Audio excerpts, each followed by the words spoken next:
अक्टूबर 20, 2011 Libya का सिरते शहर मौत का मैदान बन चुका था। हवा में बारूद और खून की गंध घुली थी। हर तरफ सिर्फ तबाही, चीखें और बदले की आग। एक तानाशाह जिसने 42 साल तक लीबिया पर अपना खूनी राज चलाया, आज खुद मौत के मुंह में फंसा था। मुअम्मर गद्दाफी, एक नाम जो लीबिया के अवाम के लिए दहशत और जुल्म का पर्याय बन चुका था। लेकिन आज का वक्त का पहिया उल्टा घूम चुका था। विद्रोहियों ने सिरते को घेर लिया था। हर तरफ से गोलियों की बारिश हो रही थी। गद्दाफी का काफिला, जिसमें उनके वफादार सैनिक और कुछ सिविलियन भी थे, शहर से बाहर निकलने की नाकाम कोशिश कर रहा था। सुबह का धुंधलका अभी छटा भी नहीं था कि आसमान में एक साया मंडराया। एक गार्ड चिल्लाया, देखो वो क्या है। उसका मुंह खुला का खुला रह गया और तभी धमाका। नेटो का ड्रोन हमला हुआ। काफिले की एक गाड़ी पल भर में आग के गोले में तब्दील हो गई। लाशें बिखर गईं। खून और आग का मंजर हर तरफ था। काफिला लड़खड़ाया लेकिन हिम्मत नहीं हारी। कुछ 100 मीटर और आगे बढ़ा, तभी दूसरा हमला हुआ। इस बार नेटो के वॉर प्लेन से दागे गए एयरबस बमों ने गद्दाफी के दर्जनों लड़ाकों को खाक कर दिया। यह मौत का तांडव था। अफरा तफरी मच गई। जो बचे उन्होंने भागने की कोशिश की। गद्दाफी और उनके करीबी कुछ लोग एक दीवार वाले कंपाउंड में जा छिपे। गद्दाफी डरा हुआ था। बोला, हमें यहां से निकलना होगा किसी भी कीमत पर। गद्दाफी की आवाज में घबराहट थी, लेकिन आंखों में अभी भी हुक्म की चमक बाकी थी। उसने आदेश दिया, पानी के पाइप की तरफ भागो, वहीं से एस्केप कर सकते हैं। वे पाइप में घुसे, जहां से बाहर निकलकर भागने की उम्मीद थी, लेकिन मिस्राता के विद्रोहियों ने उन्हें घेर लिया। हाँ, मिल गया गद्दाफी। एक विद्रोही दहाड़ा। नफरत, बदला और बरसों की जुल्म की आग सब उनकी आंखों के सामने साफ दिख रहा था। एक बॉडीगार्ड ने आखिरी दांव खेला। उसने एक हैंड ग्रेनेड फेंका, लेकिन ग्रेनेड कंक्रीट की दीवार से टकराकर वापस उछला और गद्दाफी के करीब ही फट गया। गद्दाफी के इस धमाके में वो उसके सामने आ गया और गद्दाफी का डिफेंस मिनिस्टर अबू बकर यूनिस वहीं मारा गया। गद्दाफी के सिर में शेल के टुकड़े लगे, जिससे खून बहने लगा। विद्रोही उस पर टूट पड़े। एक लड़ाका चीखा, आज तेरा हिसाब होगा गद्दाफी, समझ ले।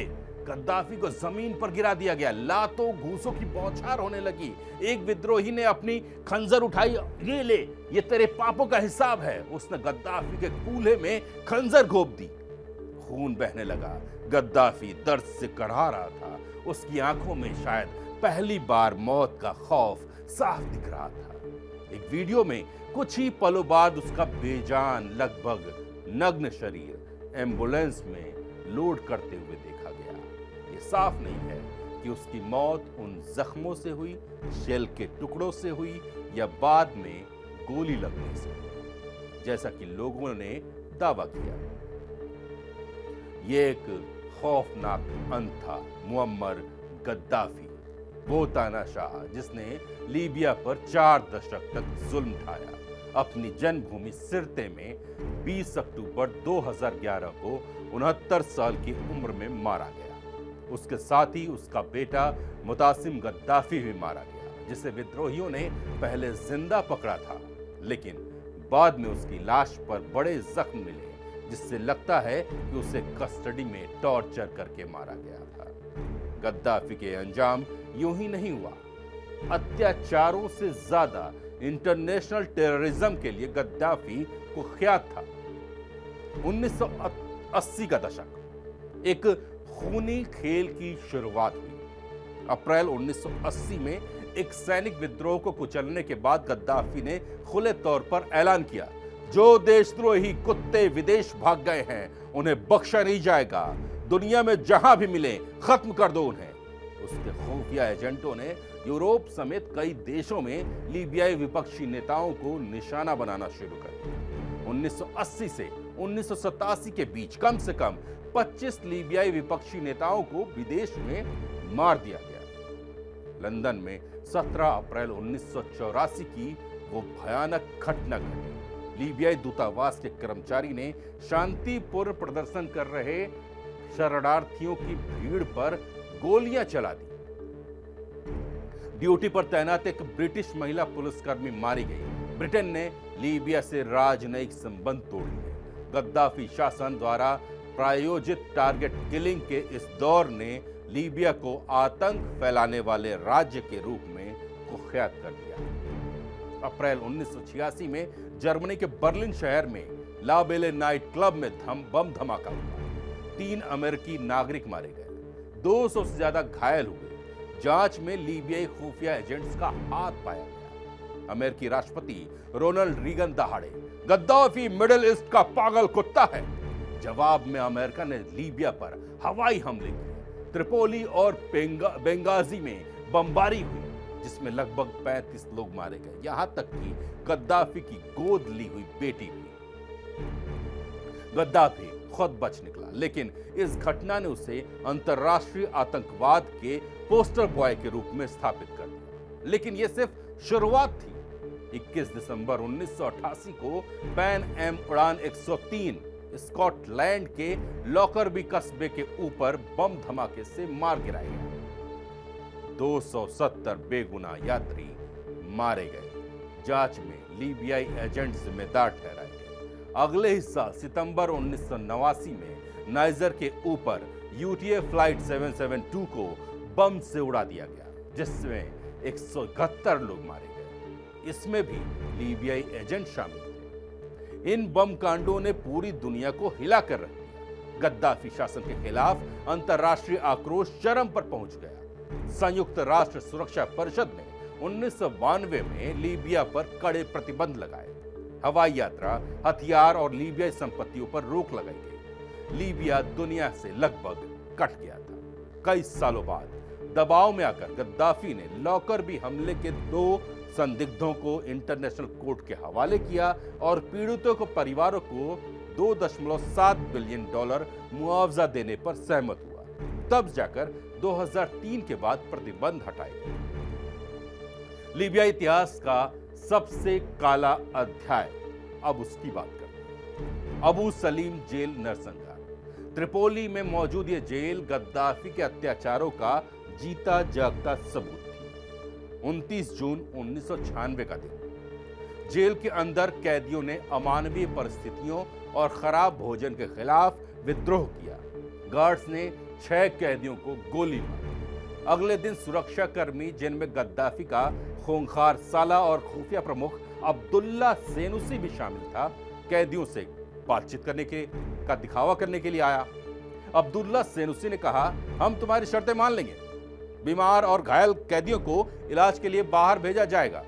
उसके चेहरे पर मक्कारी भरी मुस्कान थी। कैदियों को बसों में भरकर बाहर ले जाया गया और वे उस दिन के बाद फिर कभी नहीं दिखे। उधर जेल के अंदर सेनुसी ने अपने आदमियों को हुक्म दिया, अब असली खेल शुरू होगा, फायर।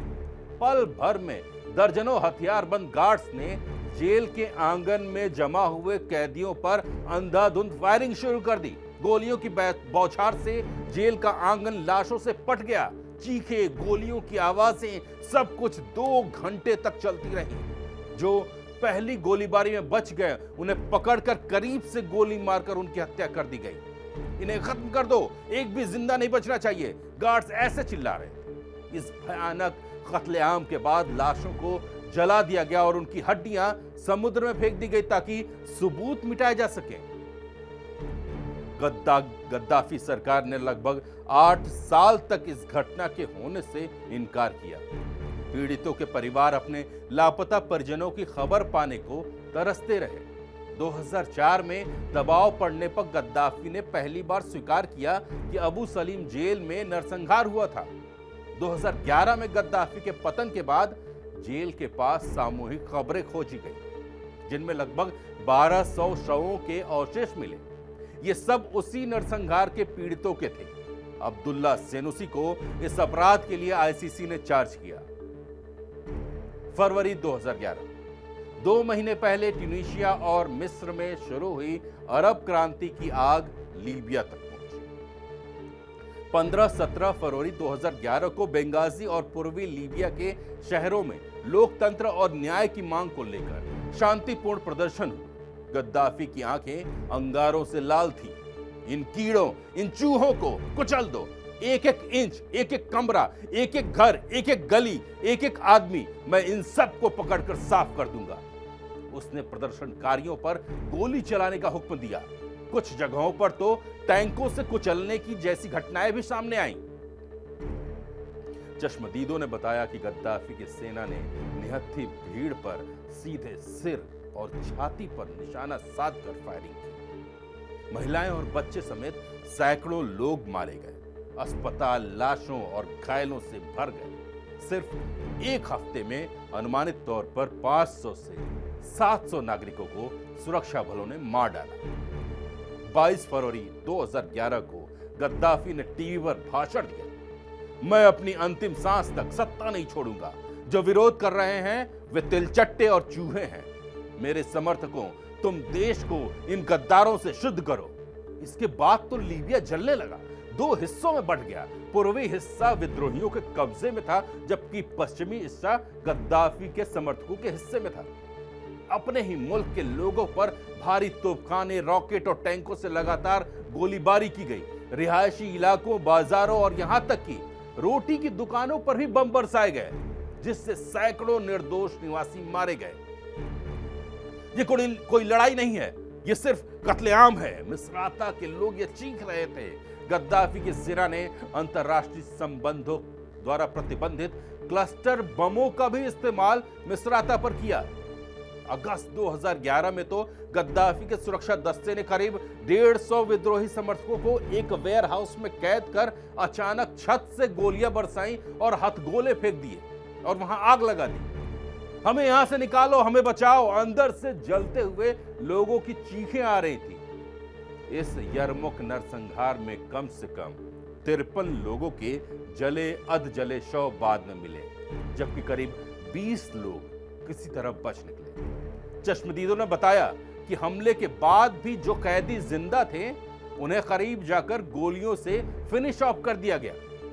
17 मार्च 2011 को संयुक्त राष्ट्र ने सभी आवश्यक कदम उठाने की अनुमति दे दी। नेटो के नेतृत्व में एक बहुराष्ट्रीय सैन्य बल ने हवाई हमले शुरू कर दिए। अप्रैल 2011 में नेटो की बमबारी के दौरान त्रिपोली में गद्दाफी के मुख्यालय बाब अल अजीजिया पर एक हमले में गद्दाफी के सबसे छोटे बेटे सैफ अल अरब और 3 पोते पोतियों की मौत हो गई। गद्दाफी खुद बाल बाल बचा। अगस्त 2011 के आखिरी हफ्ते में त्रिपोली बलों ने त्रिपोली पर हमला बोला। 23 अगस्त को बाब अल अजीजिया परिसर पर भी उनका कब्जा हो गया। यह हमारी आजादी है, गद्दाफी का राज खत्म हुआ।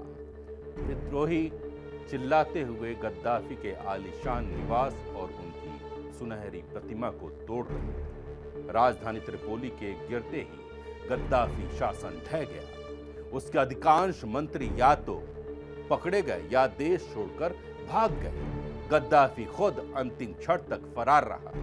त्रिपोली हाथ से निकलने लगा। वो अपने घर सिरते शहर की ओर भागा, जहां अक्टूबर 2011 तक उसके कुछ वफादार सैनिक उसके साथ रहे। नेटो समर्थित विद्रोही सेनाओं ने आखिरकार सिरते को भी घेर लिया।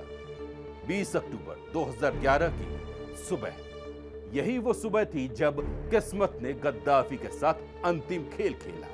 हमें निकलना होगा, अब कभी नहीं, अभी नहीं तो कभी नहीं। गद्दाफी की आवाज कमजोर पड़ चुकी थी। लगभग 50 हैविली आर्म्ड व्हीकल का उसका काफिला सिरते के घेरेबंदी वाले डिस्ट्रिक्ट 2 से बाहर निकलने की कोशिश कर रहा था। ड्रोन, फिर से ड्रोन, एक लड़ाका चिल्लाया। नेटो के ड्रोन ने निशाना साधा। एक मिसाइल काफिले से टकराई। पहली गाड़ी तबाह हो गई। काफिला कुछ 100 मीटर और पश्चिम की ओर बढ़ा, तभी उन्हें मिस्राता के लड़ाके मिल गए और फिर नेटो के वॉर प्लेन से एयरबस बम गिरे। दर्जनों लड़ाके जलकर भस्म हो गए। भागो, गद्दाफी को बचाओ। उसके वफादार जान की बाजी लगा रहे थे। गद्दाफी और उसके कुछ साथी जो इस नरसंहार से बच निकले थे, पास के एक दीवार वाले विला कंपाउंड की ओर भागे। यहां से खेतों में, फिर उन ड्रेनेज पाइप में शायद बच निकले। गद्दाफी ने हाँफते हुए कहा। उन्होंने खेतों में दौड़ लगाई और पास की एक बड़ी सड़क के नीचे बनी 2 ड्रेनेज पाइप में घुस गए। अंधेरा, बदबूदार पाइप, यही सब गद्दाफी की छिपने की जगह थी। लेकिन थोड़ी देर में गद्दाफी का सेफ ठिकाना विद्रोहियों ने ढूंढ निकाला और ग्रेनेड से उड़ा दिया। विद्रोही उस पर टूट पड़े। बरसों की नफरत और इंतकाम उनके चेहरे पर साफ था। तूने हमें चूहा कहा था गद्दाफी, अब देख चूहे की तरह तुझे चूहे ही खा जाएंगे। एक लड़ाके ने उसे जमीन पर गिराते हुए बात कही। उसे बेरहमी से पीटा गया। लातों और घूसों की बरसात होने लगी। ये लीबियाई लोगों का बदला है। एक लड़ाके ने खंजर से उसके कूल्हे में वार किया। गद्दाफी की दर्द से करहा निकल गई। वो बेबसी से जमीन पर पड़ा था। एक विद्रोही ने अपने फोन से वीडियो बनाना शुरू कर दिया। गद्दाफी के शरीर से खून बह रहा था। इसे एम्बुलेंस में डालो, एक अफसर ने हुक्म दिया। बाद में एक वीडियो में गद्दाफी का लगभग बेजान आधा नग्न शरीर एम्बुलेंस में लोड करते हुए दिखा। यह साफ नहीं हो पाया कि उसकी मौत इस हिंसा से हुई, ग्रेनेड के घावों से या बाद में लगी गोली से। लीबिया के अंतरिम प्रधानमंत्री ने उसी दिन उसकी मौत की पुष्टि कर दी। मुअम्मर गद्दाफी के कई किस्से हैं, लेकिन आज के लिए इतना ही। मैं माधव तिवारी इस वादे के साथ विदा लेता हूं कि अगली बार एक और तानाशाह की कहानी आपके सामने लेकर आऊंगा। जय हिंद।